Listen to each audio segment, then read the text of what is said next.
Hey folks, it's that time of year when I need to restack, replenish my GreenStalk planters. Now you know how much I love my GreenStalk planters. If you've been on my channel for any length of time, I always talk about how much I love them and how much joy they bring me. But there are a few things that I don't exactly love about them, and this is one of them. So I'm going to share with you some raw footage of me and the emotions that I go through when I need to restack my GreenStalk planter. Let's roll! So I am in the middle of restacking every one of my GreenStalks. I've already done 3 of them. They're all planted up with my fall veggies. I've got 2 more to go, and yeah, this one is actually still producing some gourds. Yeah, but I think I'm just going to get rid of it.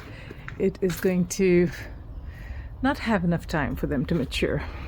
It's getting too cold. So there may be some plants that you want to save, so make sure that you've got some pots ready so you can transfer these plants, like this cardinal basil here. You can transfer it right into the pot so you can redo it. And oh, looks like I've got a garlic. Garlic's telling me it's time to plant garlic. A lot of things I'm just going to get rid of. I mean, yeah, I do have some nice looking pepper plants that I might dig up and try to save. But for the most part, you know, things like this cardinal basil, it's gonna go. So gradually clean up, watching out for those black widows, of course.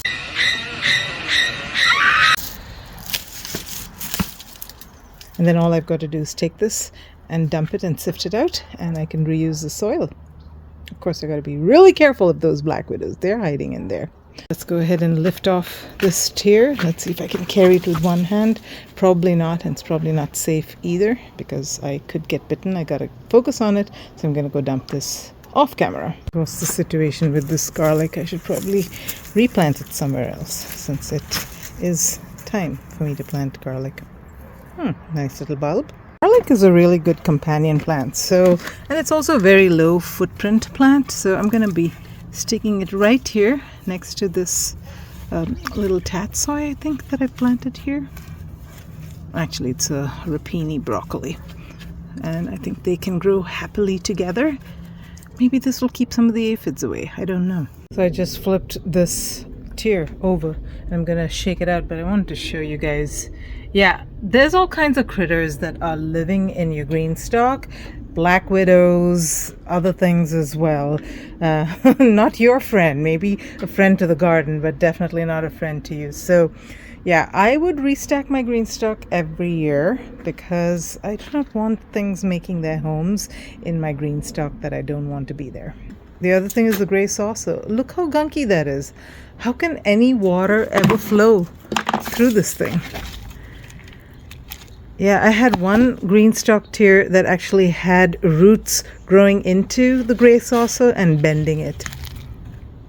Yeah, you need to restock this. Oh my gosh, look at that black widow. It's huge. Whew. That's kind of scary, you guys. So yeah, restack every year.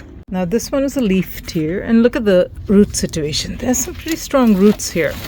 The good news is that a lot of this material in the tier can be reused. All you need to do is sift it out and the roots will come out, and then you need to put some fertilizer in there, maybe some worm castings, and it's good to go. And of course, some of the soil will need to be replenished, because obviously it takes something to grow these plants, and the soil does compact over time as well. But most of the material will go back into your soil mix. So yep, the spending on the GreenStalk for the soil is mostly a one-time thing, and then afterward it's just amending it and adding to it just a little bit. So that's the good news. So I sifted out that entire tier, and really all that I got was some roots.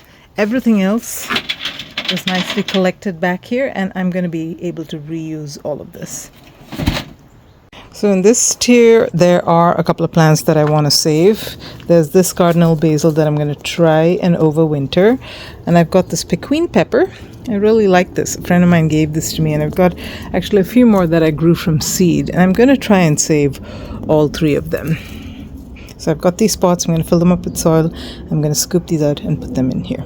Okay, we're down to the last one. So anyway, you guys, this is really the unsaid negative of the Greenstocks is you do need to do this practically every year. You have to refresh your soil, or stuff happens to the watering system and things just won't grow well, and it'll become a big headache for you to make sure that they're watered, and critters will move in and pests will move in. So you're better off restacking them every year. So if you're like me and you want to keep buying Greenstocks, this should give you pause.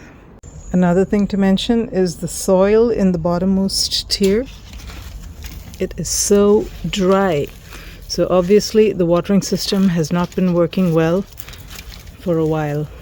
No wonder the plants were not doing well. Okay, I've gone ahead and washed out the Greenstocks. I don't focus on doing too thorough a job. As you can see, there's a little bit of mud, but that's okay. I just make sure that all the holes are nicely cleaned out. And I also try to scrape off some of the hard water stains, but obviously those are a little more difficult. Again, I don't do too perfect a job as long as I think that the irrigation system is going to be working well. That's really all that I'm looking for. Now I'm going to refill them. I'm going to mix in some worm castings and some slow release fertilizer and refill all these and restack them, and these are going to be housing my strawberry plants. I'm going to be finally dedicating a Greenstock to strawberries to see whether I can have success growing that way. Okay, 4 done, 1 to go. Yeah, it takes a good couple of hours to do each of these things. So make sure that you allocate the time, and please make sure that you restack these planters every year. You do not want to experience the gunky stuff that goes on in these planters if you don't do that. Oh, and by the way, that is another thing that I want to share with you guys. Do not plant plants that are perennials in the sense that you want them to just grow forever and ever. This is one of the big differences between the Greenstock and other container gardens is you do need to restack your Greenstock every year. You may be able to get away with 2 years. I do not recommend it at all.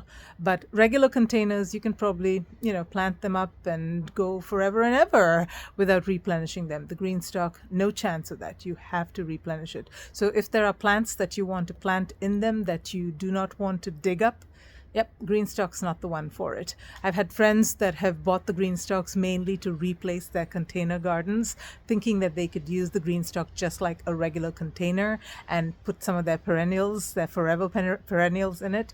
Bad idea. So yeah, just know that the Greenstock can do a lot of things, but there are a lot of things it cannot do. You've got to have both options of the container as well as the Greenstock. I hope you enjoyed this video, folks, and I hope you see some of the raw that you need to know about the good as well as the not so good of the Greenstock, which, by the way, I absolutely still adore in spite of it all.